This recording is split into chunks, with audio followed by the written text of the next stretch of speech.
I'm on the wrong side of the car. Let's do the other side first.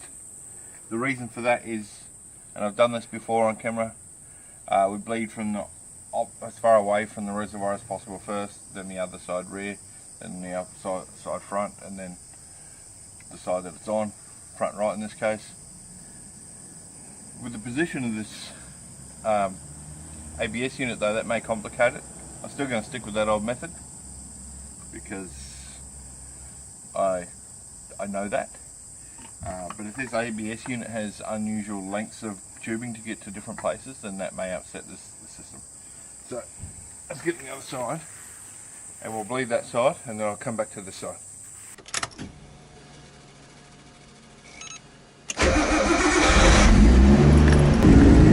Brake fluid's not so bad, so I'm just taking a little bit out. It's pretty clear. I'll just quickly show you on this side what we do. If you do or you don't have one of these, this is a single man brake bleed kit. It's just got a little valve on one end. Sit that down there. Should be fine.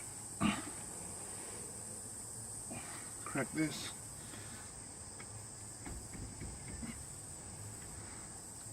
Nip it back up. Then your cameraman goes and sits in the driver's seat.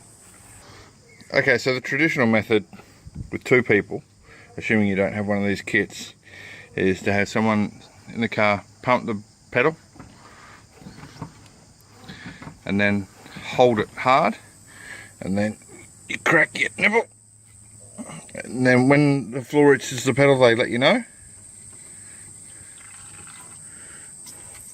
and then they hold it and then you nip it up. That prevents any air from being sucked back into the system. Now with the bleed system thing that we've got here, what we can do is just pump, and we can just crack it, hold it, we crack it, and he can just pump it, and it will just pump the fluid out, and no air will come back up the line into the thing because there's a valve. And once you're happy that there's no air or no crap, or the fluid looks clean, which it does, on the way down, close it off like that. I missed it on camera, but I did it. And then pump until you got brake pressure. Make sure you're not sucking air in. Looks like we're good, and that's it. The other thing is to make sure you don't forget to keep your reservoir topped up, like I didn't, and it got quite low here. It got very, very low. Not low enough to draw air in, but very close. Topped it up now, so you should probably do it each corner. Each car uses a different amount of brake fluid. This one seems to squeeze out quite a lot for what's in this bottle.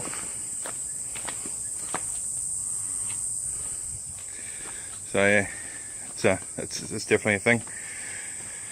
Keep an eye on that, because if you pull any air in that, you've got to do the whole thing again. You've got to start in the back corner and bleed it all, because you've got to pull the air from there all the way through the brake system and out. Well, the back two have been, the fluid's been quite nice, and there hasn't been any air. This one, I don't know if you can really tell, but it's a quite greyish colour. Almost looks like there's water in the brake line with the fluid. So we're going to give this one a good flush on this side and see how long it takes to get good fluid coming out of it. This definitely needed to be bled out. This brake fluid's crud. Pedal pumped up. Okay, hold it.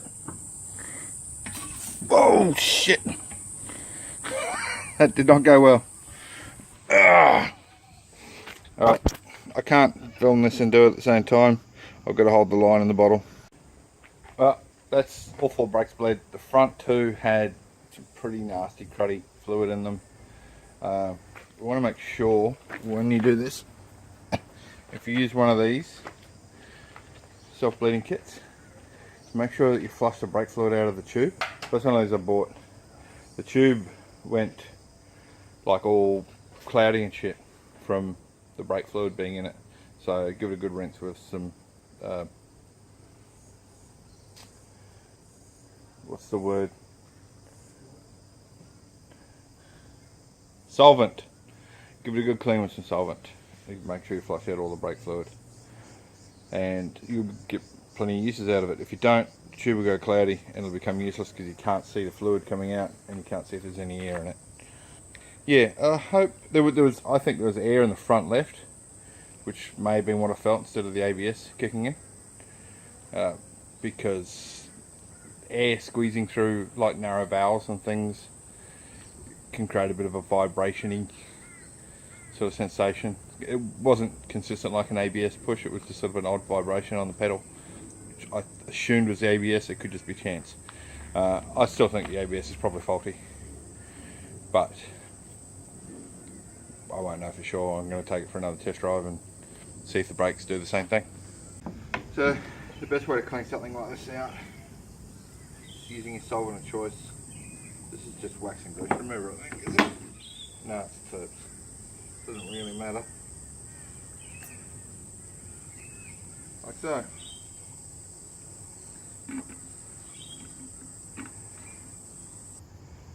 Takes a bit of effort to force it through, but as you can see, it's coming out the bottom. It's just dripping, but it is coming out. You may well ask, how do you get the solvent out?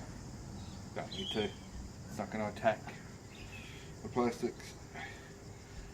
I've got to let it drip out as best I can over time.